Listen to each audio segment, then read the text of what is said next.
Jeunes retraités, nous avons décidé de laisser derrière nous notre confort de sédentaires pour partir à la découverte du monde et des autres.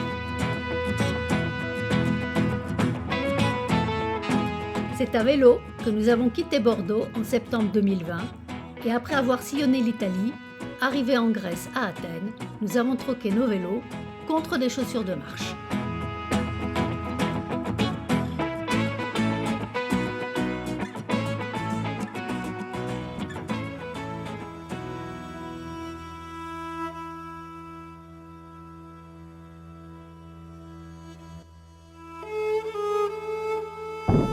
On vient de quitter donc le logement et bon, le temps n'est pas terrible, hein, mais au moins il fait sec.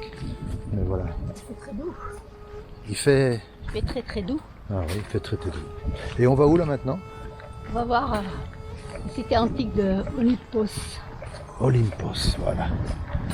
On va faire ça et après on va continuer.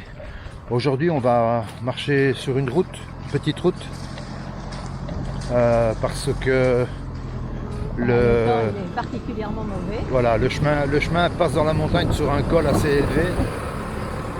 Et là-haut il fait vraiment très mauvais. Donc on va s'éviter ça. Et on va faire ce qu'on fait maintenant, marcher sur la route pour rejoindre Adrasan, ouais, c'est ça.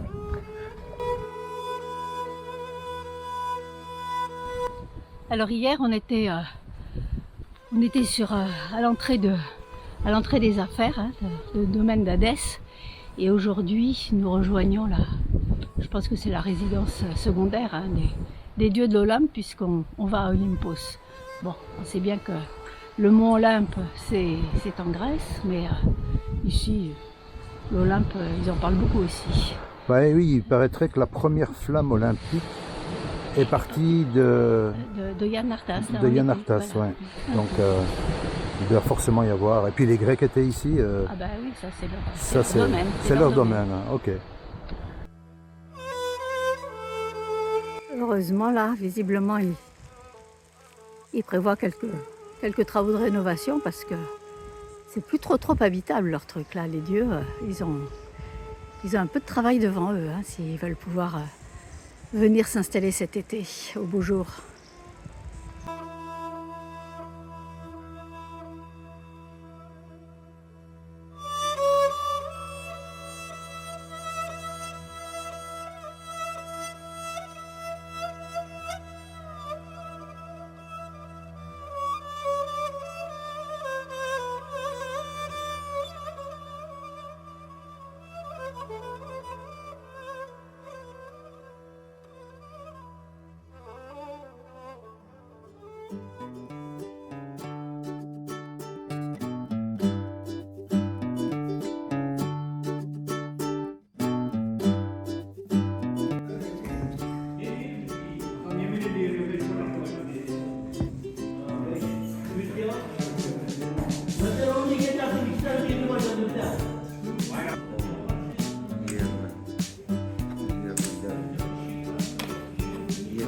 Qu'est-ce que t'as fait?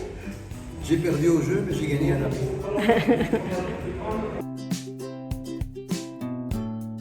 En Turquie, il existe une variété d'oranges que l'on peut consommer en juin et juillet, enfin qui arrive à maturation en juin et juillet.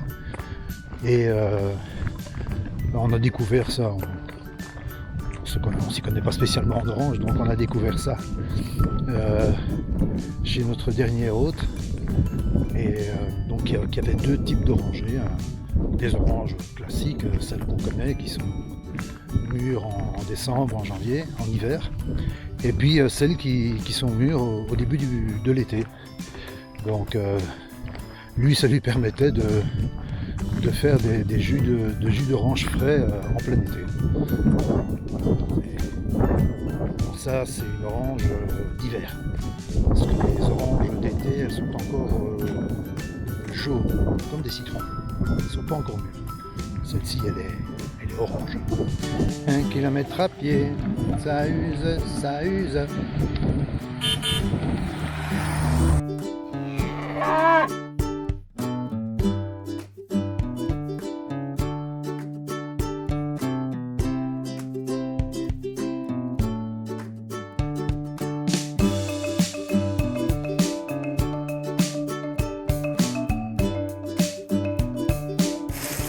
attendons que le giboulé de printemps passe. On quitte Caraose, où le mauvais temps nous a rattrapés. Il fait vraiment très mauvais. Et donc on va avancer pour s'éloigner de cette perturbation et retrouver un lieu plus accueillant avec une météo un peu plus clémente.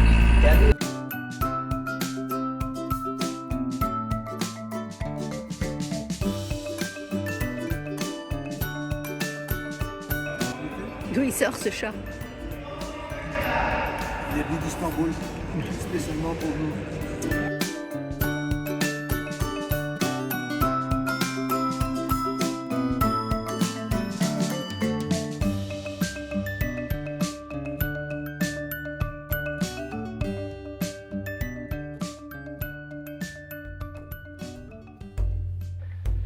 À quelques kilomètres de Demre, il y a la cité antique de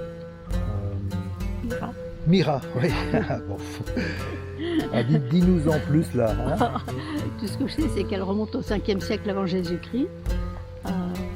Qu'elle a prospéré aussi à l'époque romaine, avec surtout la culture du murex, dont on extrayait la pourpre. Et que là, en fait, ce sont des nécropoles lyciennes. Voilà.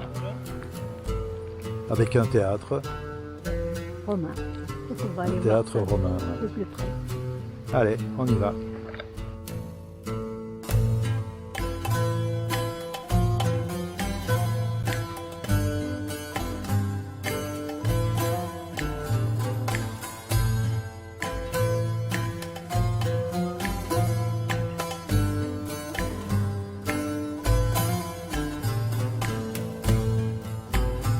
Nous sommes à Demre et à Demre il y a une église, l'église Saint-Nicolas. Alors Saint-Nicolas, une bonne partie de l'Europe, le nord de la France, l'Allemagne, la Belgique, les Pays-Bas connaissent très... Et la Russie. La Russie en particulier. Et la Russie connaissent très bien. Et qu'est-ce que tu pourrais nous dire de Saint-Nicolas? En tout cas, c'est aussi voilà, c'est un saint de la chrétienté, hein, mais c'est aussi un personnage important sur lequel s'appuie toute la légende du Père Noël. D'ailleurs, ici, on peut lire que c'est l'église de Baba Noël.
semer des cailloux pour ne pas perdre son chemin, ok.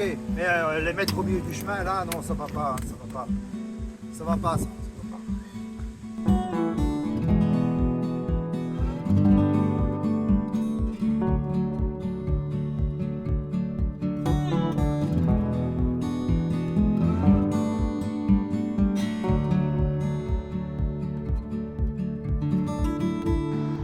Ça fait quelques heures qu'on a quitté Demray et qu'on marche le long de la côte. Et là, on est en fin d'après-midi et on est tombé sur une petite plage.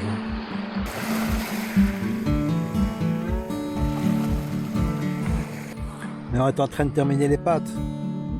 Des bonnes petites pâtes qu'on a faites hier soir, qu'on avait déjà mangé en partie ce midi et puis qu'on va terminer là, tranquillement. Et puis on va installer la tente sur les galets. Franchement, c'est vraiment confortable un galet pour dormir. Et puis c'est moins salissant que le sable.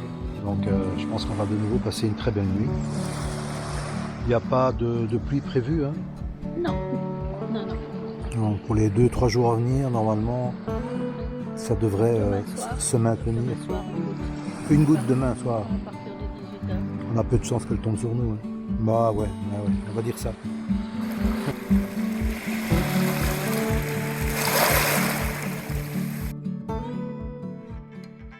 Voilà, après une magnifique nuit passée sur la plage de Galets, eh bien, on est reparti sur le Likia Yolu. Un chemin de randonnée exceptionnel. Vraiment un peu difficile, mais vraiment chouette.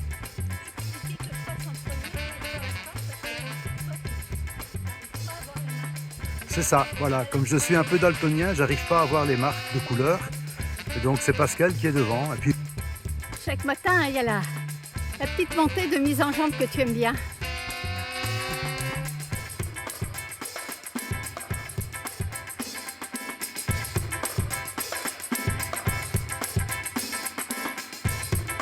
Tu vois, je te l'avais dit que quand ça descendrait, ce serait vachement plus facile. Ah, c'est sûr, ça. Voilà. Tu vois, ça va tout seul. Tout seul. C'est même plus dangereux en fait. Vous voulez un chemin d'aller? Ça, c'est confortable. Voilà. C'est magnifique ça. Ça devrait être comme ça sur tout le parcours. Ça ferait moins mal aux genoux. On dirait des tranches de gruyère quand même. Ouais, ça, c'est quand on commence à avoir faim qu'on pense aux tranches de gruyère.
Omar, capitaine du Blue Star, nous a invités à manger une bonne petite soupe bien chaude ce matin pour le petit déjeuner, accompagné d'un thé dont il a été lui-même cueillir les herbes en venant nous chercher.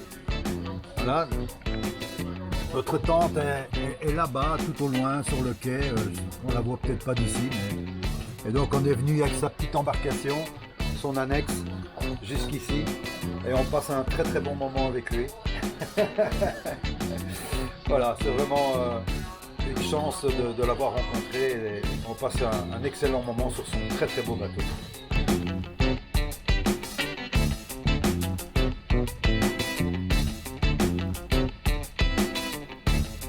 Nous voici à l'âge de Pierre. Pierre, présent. Pierre, Présent. Pierre, Pierre. Oh, c'est toujours les mêmes, hein.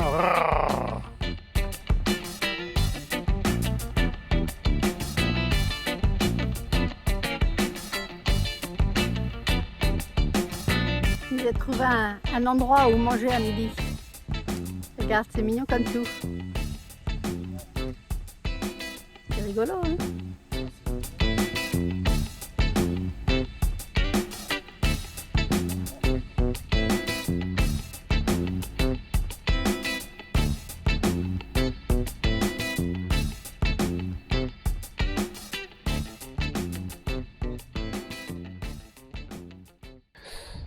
Dans ce petit village du sud de la Turquie, dont l'histoire raconte qu'une partie a été submergée suite à un affaissement de terrain. On voit d'ailleurs une tombe là qui dépasse, elle est là exactement, voilà.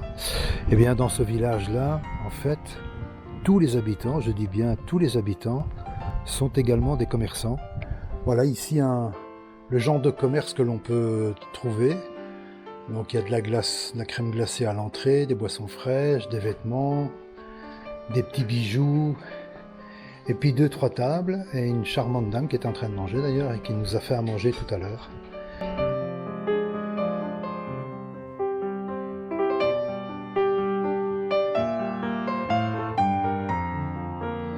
Voilà, il nous reste encore deux journées de marche, à peu près, je crois que c'est 18 km, Ouais, c'est ça. Oui, pour donc arriver à Kaş. on va y aller tranquillement.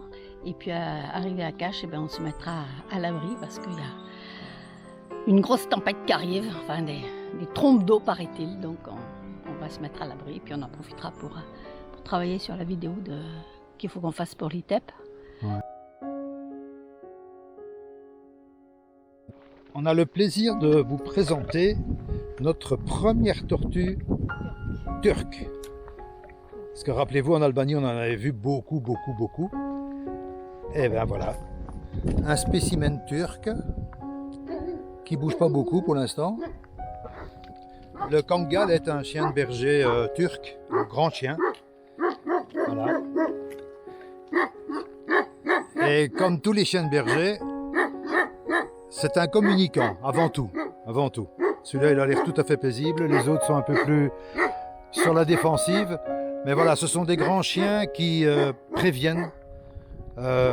Simplement pour dire, voilà, tu rentres dans mon territoire, je garde des animaux, tu n'es pas le bienvenu, poursuis ta route et fous-nous la paix. En quelques mots, ça. Et c'est tout. Et il suffit simplement de poursuivre sa route et de ne pas insister pour ne jamais être inquiété par ce genre de chien, même si ce sont des grosses bêtes. Voilà, et de temps en temps, on tombe sur un spécimen un peu plus paisible.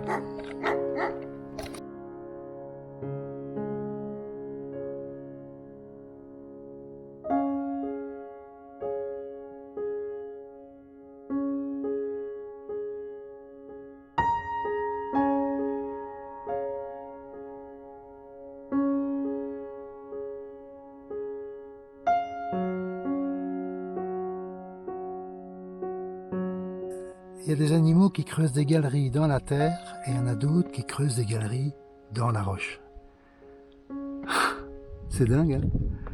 Enfin, c'est beaucoup de mal pour rien, hein. Franchement, il aurait pu passer à côté, hein. Bon, enfin.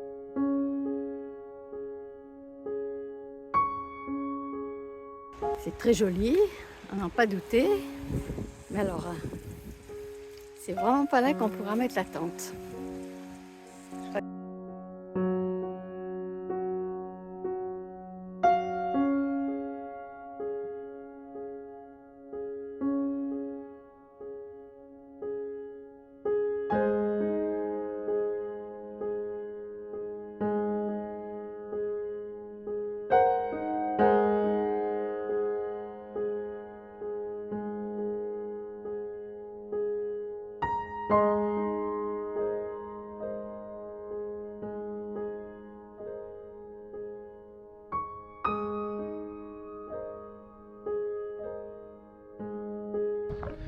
Il ne nous reste plus qu'une petite dizaine de kilomètres pour atteindre Cache, mais le mauvais temps nous rattrape. Et ils annoncent maintenant de la pluie dans le courant de l'après-midi. Donc on a quitté la partie du chemin Likia-Yolu, qui est quand même très technique, sur lequel on a une moyenne très très faible, pour prendre une piste forestière plus facile et qui va nous permettre d'arriver à Cache un peu plus vite. Oh là, l'autre, regarde comme il est beau celui-là. Comme il est beau celui-là. Bon allez, on va centre-ville. Donc il y a Cache montagne, Cache plage. Et nous on loge Cache montagne. Donc pour aller à la plage ou au port, il y a quelques centaines de marches d'escalier. Je ne sais pas combien, c'est énorme. 182, 183, 184, 222, 223, 224, 225, 304, 305, 306, 307, 305.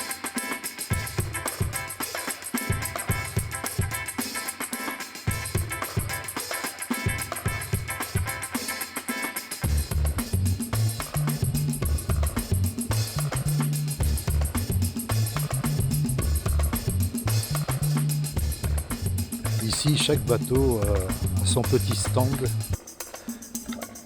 d'information. C'est là où on prend les tickets et puis on va se balader dans les îles.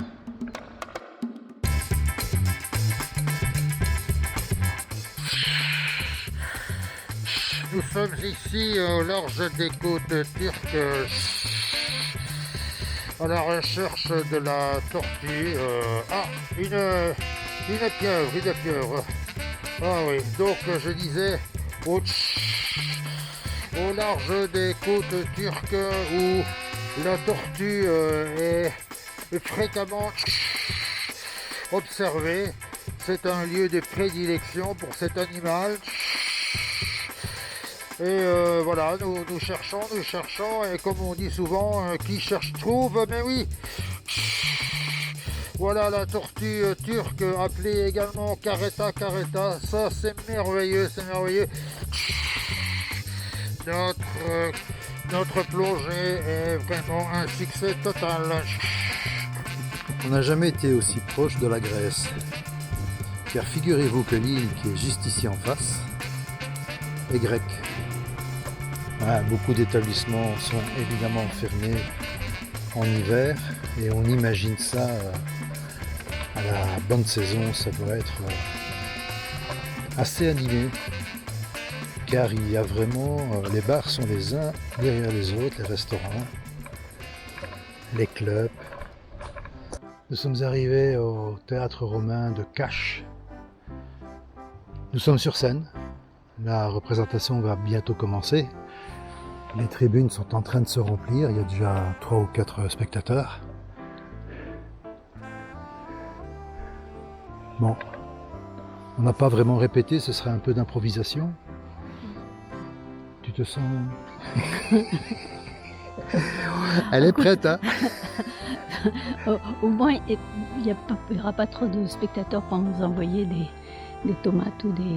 Ou quoi? Qu'est-ce qu'on envoie? Des tomates, des oranges, des œufs. Des œufs, oui. Oui, parce que des tomates, on est en janvier, mais ici on a un paquet, puisqu'on est dans le sud de la Turquie, qui est en fait le potager du pays. Et sous serre, il y a des millions et des millions de tomates qui nous attendent. Des serres à perte de vue depuis qu'on a quitté, depuis Dembray.